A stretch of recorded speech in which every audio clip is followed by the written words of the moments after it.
আজ আমার পরীক্ষার রেজাল্ট।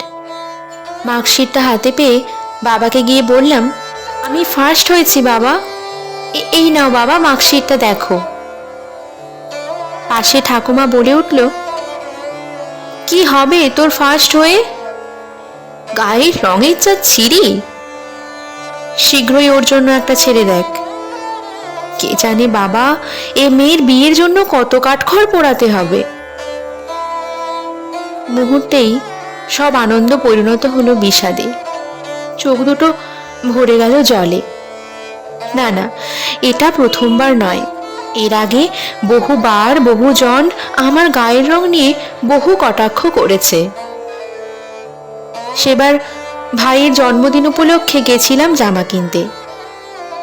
সাদা রঙের একটি জামা দেখতে চাইলে দোকানদার বলল, তোমার গায়ের রঙের সাথে সাদা রংটা ঠিক যায় না। সেদিন আর জামাটা কেনা হয়নি। বাড়ি ফিরেছিলাম এক রাশ দুঃখ নিয়ে। আমার সাধের শাপলা নামটাও এখন পরিবর্তন হয়েছে। সবাই আমায় ডাকে কালী বলে। গেল বছর আমার এক দুঃসম্পর্কের দিদিকে তার প্রাণ দিতে হয়েছে তার গায়ের কালো রঙের প্রতিদানে।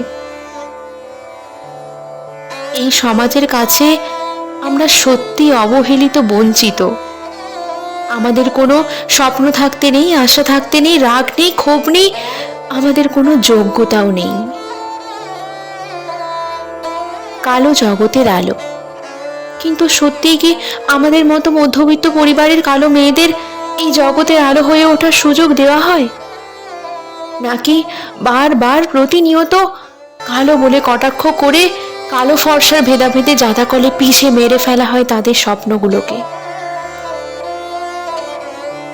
সময় বদলেছে, সমাজও বদলেছে, বদলায়নি কালো ফর্সার ভেদাভেদের সম্পর্কটা।